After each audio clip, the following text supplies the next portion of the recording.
wedding is a very important thing that we must have to give time to it. Bakit? Bakit nasabi namin or natin na ang kasalan ay napaka-importanting bagay na dapat bigyan ng panahon ng bawat isa na nandirito ngayon? It is because of this very important reason that as of today, if you are aware of what is happening to the census or to the statistics survey of the Philippine Statistic Authority, every year there are hundreds, not just hundreds, more than hundreds of broken marriages being or nangyayari sa bawat taon. When God called marriage as honorable, why is it? Bakit sa ngayon maraming mga pamilya at pag-aasawa na nabubroken or nahahantong sa tinatawag na hiwalayan? Ano? This is how important that everybody must know, because family is very important in the eyes of God. Once a man and a woman decided to be joined together, as the law of God says, no one can separate them. Ngayon, tinanong ko kayo, handa ba kayo na mag-join or mag-isa hanggang sa huling hininga? At habang kayo ay magiging isa, tinanong ko kayo na dapat walang sinuman na pwedeng pumasok, na dapat manggulo sa pagpapamilya ninyo. Remember that marriage is like a scissor. Wait, do you have a scissor, please? Gunting. Is there a gunting so that everybody may know how I will illustrate marriage into like a scissor? Wala. Pwedeng kumuha muna ng gunting. Huwag lang yung itak. Ayan. Para malaman ng lahat, ano ba talaga kahalaga ang pagpapamilya at ang pag-aasawa? Ayan. The Bible says, in Genesis chapter 2 in verse 18, a man in love is complete until he marries the one he loves. I hope that most of the witnesses or yung lahat ng mga sponsors na nandito ngayon ay married. They are all? Okay. Tama-tama ito, mga kapatid. Putol yung ring finger mo nito mamaya. Okay, Brother GR. Okay, sabi ng Biblia, in Genesis 2:18, and the Lord God said, it is not good that man should be alone. Hindi maganda para sa isang lalaki na naging isa. Sino yung mga single pa rito? Na mga lalaki? Mga lalaki na mga single, may I see your hands? Taas yung kamay. Yung mga single. Wala pang asawa. Alam niyo ba bakit kayo naging kaparte ng kasalang ito? Meaning, when you give your time and yourself to be part of a wedding, you are willing and ready to get married soon.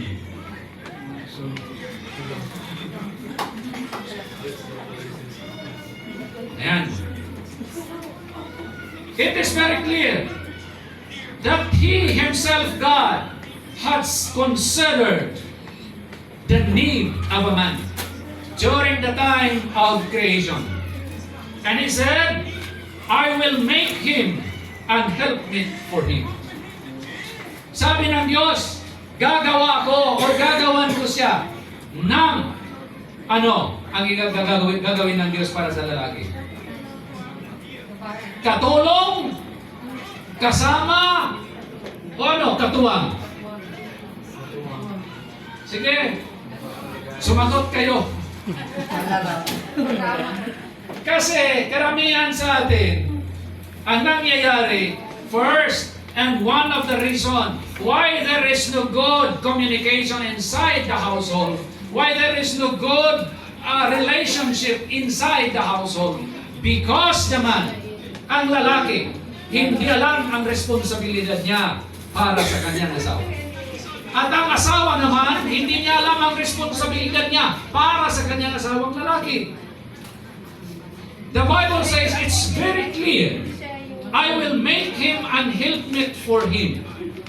Ibig sabihin, ginawa ng Diyos ang babae para maging katuwang ng lalaki.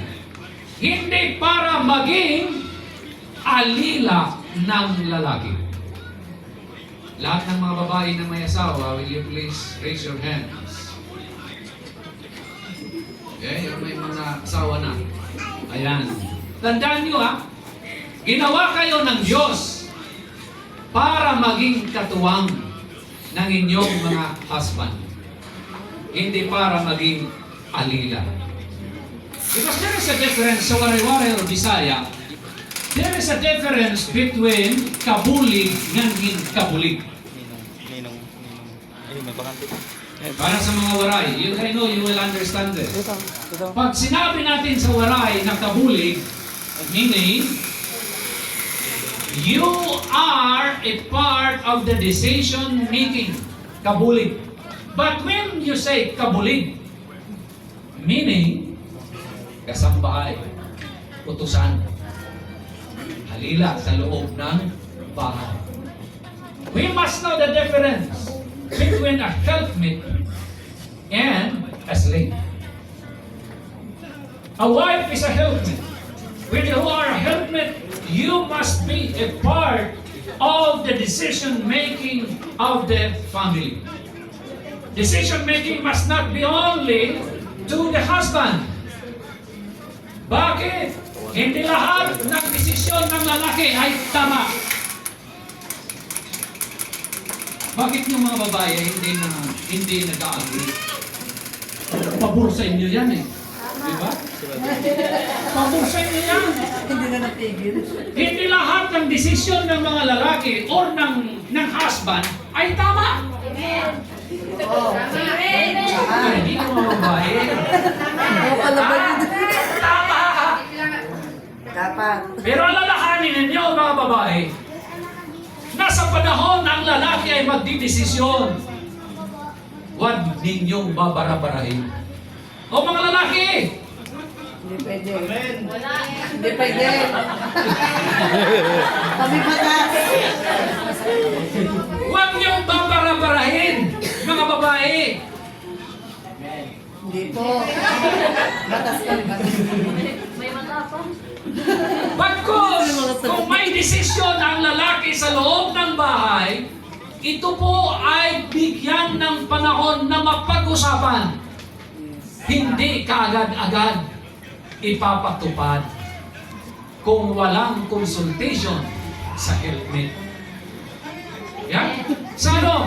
Sa asawa, sa babae. Kailangan ang mga lalaki ay kumonsulta sa asawa bago magdesisyon.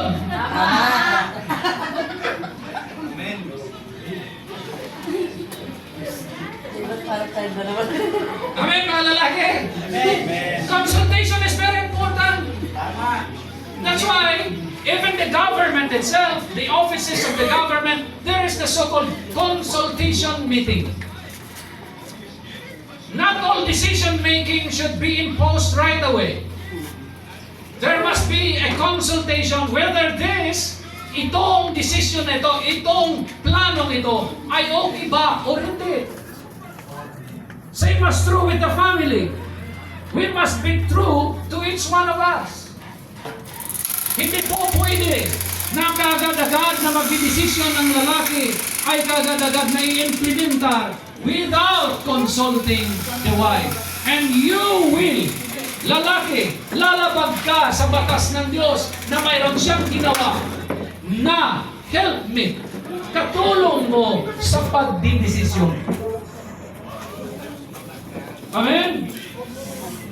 Kaya maraming mga bubo, makukumplito yan hanggang hindi niya mapapangasawa ang sinasabi niya minamahal niya. Ngayon, Brother JR, you are in the point that you brought the woman to the altar.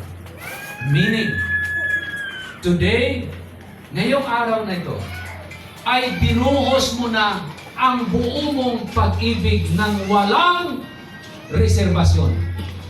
Because I can say that before marriage, na nagsama kayo, you still have a reservation why you do not bring her to the altar of the Lord. Anybody, kahit sino na nagsasama, na hindi nagpapakasal, hindi pa buo ang pag-ibig niya sa bawat isa. You still have a reservation. And one of the reservation is this. Hindi pa ako magpapakasal kasi hindi pa ako sigurado sa kanya. That's wrong. Bakit hindi ka sigurado sa kanya? Mayroon kayong 3 anak. May 2 anak. May mga anak na. Tapos sasabihin mo, hindi pa rin sigurado ako, mga kapatid. Mga kaibigan. At yung lahat na nandito ngayon. Before anything else, sabi ng Biblia, dapat, ang sabi sa ating binasa kanina ng Hebrews chapter 13 and verse 4, marriage is honorable in all things, and the big undefiled. Dapat sa lalaki at sa babae, ang tamang proseso ng pag-aasawa, bago po magsama, kailangan ay magpakasal muna. That is the standard of the law of God. Bago si Adan, bago si Eva magkaroon ng pagsasama, Diyos ang nagkasal sa kanila. If you're going to read the book of Genesis, chapter 1, chapter 2, and chapter 3, the first marriage happened in the Garden of Eden. And it was Himself, God, who initiated the first wedding. At tingnan natin at ating pansinin ang sabi ng Biblia. Dinala ng Diyos si Eva doon kay Adan at ginawa silang isa. Meaning, marriage must be blessed by God before anything else. Bago sana magsama ang lalaki at ang babae, dapat unahin muna ang pagpapakasal. Para sa mga may planong mag-asawa, kailangan planuhin muna ang kasal bago mag-asawa. Parang di umaamin itong mga lalaki na nandito sa likuran. Diba? But since we are already in this point, what you have done is a very important. And I salute. Bakit? Kahit nagsama na kayo, kinurik nyo yung inyong pagkakamali at dinala nyo ngayon sa harapan ng Diyos ang inyong pag-aasawa. And that is the very good thing. Hindi yung natatagal na, naubos na yung mga ngipin, hindi pa rin nagpapakasal. Amen! Importante ang pagpapakasal para sa isang lalaki at sa isang babae. Kasi as I have said again and again, I will say, only marriage has been called in the Bible honorable of all. Ito lang ang pinaka-honorable sa lahat. Sinabi ng Biblia. Faith makes all things possible, but love makes all things easy. Lahat ng mga bagay ay magiging posible sa pamamagitan ng pananampalataya. Pero, ang nagagawa ng pag-ibig ay kaginhawaan sa buhay kung ang pag-ibig ang siyang namamagitan sa mag-asawa. Kahit gaano kahirap ng buhay, kahit gaano kahirap ng ating pamumuhay araw-araw, if love is present, everything makes easy. kung sa waray-waray, masayon tanan. Ha? Just a simple example. A gallon of water, if you love to work for it, it's very easy. A liter of water, litro lang, ha? Litro lang ang tubig. If you don't want and you don't have love to work for it, it's heavy as like a jug of water.